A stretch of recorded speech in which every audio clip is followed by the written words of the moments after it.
karena ini pertanyaan publik banyak sekali, mengapa tuntutan itu untuk Novel Baswedan itu menjadi polemik besar di publik? Mungkin bisa dijelaskan juga. Kasus Novel Baswedan, penganiayaan Novel Baswedan.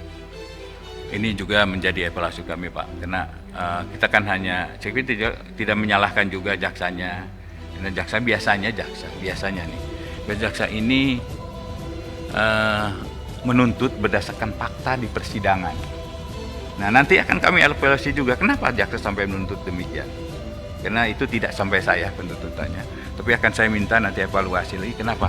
Karena berdasarkan ini jaksa ini menuntut adanya berdasarkan fakta-fakta yang diketemukan di persidangan. Dan kami juga nanti akan balanskan dengan putusan pengadilannya. Putusan pengadilannya kalau nanti jomplang berarti ada sesuatu di situ.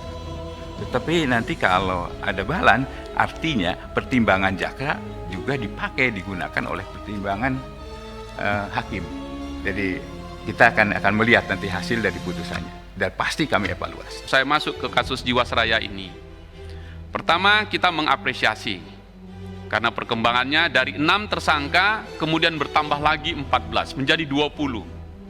Saya tidak ingin masuk ke perkaranya, Pak. Karena itu detailnya kejaksaan, kita hormati. Saya ingin melihat politik kebijakannya, kemana arahnya ini? Menyelamatkan ekonomi negara. Apakah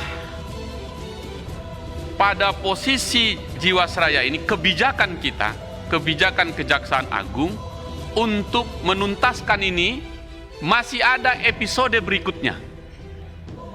Apakah dengan menetapkan dia akan terbongkar ke atasnya lagi? Masih terus diketahui tapi didiamkan, sehingga kemungkinan kan ada 3 ini, persekongkolan, pembiaran, atau kickback. Saya tidak tahu, terserah nanti teman-teman di situ. Kan kalau kita mau petakan saja, dan bila kita bicara tempusnya, waktunya, tadi dipersoalkan, itu tempus dan yang kemudian dimunculkan di situ, maka bisa saja orang mengatakan ini blank spot, karena peralihan dari sebelum diambil OJK. Tapi kalau kita baca undang-undang OJK-nya, ada batas waktu yang harus dilengkapi, dan blank spotnya nggak perlu 3 tahun. 1 tahun dia tuntas. Bahkan orang-orangnya sesungguhnya ganti baju saja. Jika kemarin berinduk Kementerian Keuangan atau Bapepam, dia menjadi berinduk kepada OJK. Jika kebagian dari Bank Indonesia, tapi sekarang dia berbaju OJK. Nah, sehingga kita menunggu ini. Dari situ pertanyaannya adalah, polisinya kejaksaan adalah menetapkan korporasinya, apakah mau bermaksud menyelamatkan uang negara tadi dan juga para nasabah. Itu, apakah itu? Sehingga bukan personnya yang dikejar tapi korporasinya. Ini berita bagus karena akhirnya korporasi menjadi wilayah baru kita untuk mengembangkan dan keuangannya besar sekali. Lalu yang berikutnya, apakah ada arah kebijakan Jaksa Agung dan penyidik terutama Pak Jampitsus yang mengawaki ini menelusuri rekening reksadana di bank kustodiannya? Karena di bank kustodian semua kekayaan reksadana tersimpan dan semua transaksi jual beli efek tercatat di situ. Pertanyaan saya, Pak, apakah sudah bicara dengan PPATK yang memastikan seluruh transaksi di antara yang Anda sebutkan dalam para tersangka baru itu besar sekali menurut saya. Catatan yang saya dengar, kalau saya salah mohon dikoreksi pimpinan, pernah dikatakan ada 3.000 dokumen yang ada di situ yang harus dicicil satu-satu itu, Pak, dan seterusnya. Nah, oleh karena itu pertanyaannya di publik hari ini, dengan tetap menjaga pasar dan kondisi ekonomi kita, apakah teman-teman Kejaksaan Agung terutama Jampitsus telah berbicara dan mendiskusikan kepada OJK yang harusnya melakukan ketentuan pasal 30 Undang-Undang OJK, yakni untuk perlindungan konsumen dan masyarakat, OJK berwenang melakukan pembelaan hukum yang meliputi memerintahkan atau melakukan tindakan tertentu kepada lembaga jasa keuangan dan seterusnya. Yang kedua, mengajukan gugatan. Jadi OJK itu diberi kewenangan oleh undang-undang melakukan gugatan untuk memperoleh kembali harta kekayaan milik pihak yang dirugikan itu. Kita khawatir jangan nanti seperti first travel, sudah selesai, uangnya nggak kembali kepada nasabah itu. Ini juga nanti jangan-jangan nggak kembali. Karena itu, menurut saya, OJK tidak boleh tidak menggunakan ini supaya terlindungi pada nasabahnya. Kalau kejaksaan kan nanti kerugian negaranya yang diambil.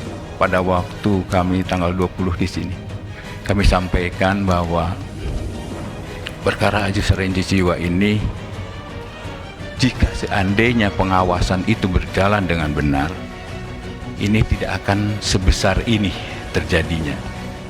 Dan untuk itu concern kami pada waktu itu adalah harus ada dan ditemukan siapa penyebabnya terjadinya pengawasan yang melemah. Dan sudah kami pastikan, kami tentukan satu orang dari OJK dan kami sudah tetapkan menjadi tersangka. Apakah aset-aset nanti yang dibekukan itu baru bisa dieksekusi oleh Bapak? Menurut undang-undang kan harus setelah inkrah. Dalam konteks ini, pastilah kita setuju dengan usulan PPATK tentang pampasan aset itu. Kalau tidak nanti hilang nih nilainya.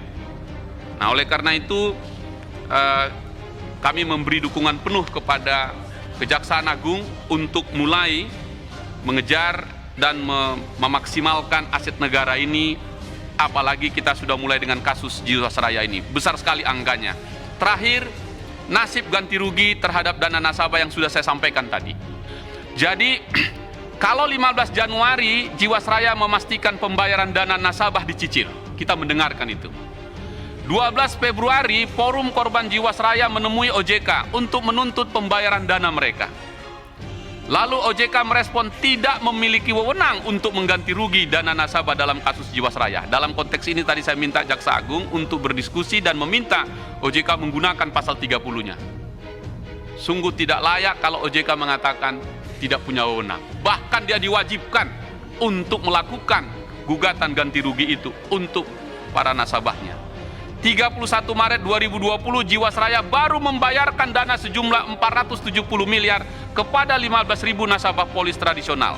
Padahal tadi angka yang disebutkan tadi besar sekali. Sementara jumlah gagal bayar itu 46.457, jadi masih kecil. Saya kira semua kami di anggota DPR ini pasti akan memperjuangkan kepentingan masyarakat tadi. Jadi baru 30% yang dibayarkan. Oleh karena itu, kita minta komitmen kejaksaan sambil perkara ini dibongkar tuntas untuk tetap mencari solusi membayar lunas atau melunasi nasabah itu. Nah, oleh karena itu, saya ingin memastikan juga kalau tadi itu nasabahnya, saya ingin bicara investornya juga, Pak. Karena mereka ini juga pelaku-pelaku ekonomi kita. Tidak, kalau ada 13 masih banyak yang lain, supaya tidak mendapatkan stigma buruk industri ini. Menurut saya, penetapan tersangka baru ini memberikan dampak buruk bagi industri reksadana, tentu. Tapi kalau ini dijelaskan dengan utuh, maka akan terlihat mana yang benar, mana yang salah. Hingga Mei 2020, dana dikelola dari 13 manajer investasi tersebut sekitar 50 triliun. Apabila aset 13 perusahaan ini tidak lancar, maka likuidasi dalam bentuk dana tunai atau cash akan sulit didapatkan bagi investor produk reksadana. Ini juga pertanyaannya. Efek dari penetapan tersangka ini ditakutkan oleh investor adalah pembubaran dan izin dicabut oleh OJK terhadap 13 perusahaan manajemen investasi tersebut. Nah, bagaimana Pak polisi Bapak mencabut benang tidak meruntuhkan tepung di dalamnya? Kemudian yang lainnya nanti Bapak, karena ini adalah nyangkut asuransi, nanti Pak Ketua sudah menyampaikan ada acara tersendiri. Masih terkait dengan Jiwasraya, pertanyaan-pertanyaan yang menukik kepada hal yang sangat teknis, kami nanti akan mengundang Jampitsus dan jajarannya lewat Panja Jiwasraya untuk mendalami lebih lanjut, sehingga pada saat ini Jaksa Agung hanya menjelaskan garis besarnya saja. Detail teknis sesegera mungkin kami akan mengundang Jampitsus.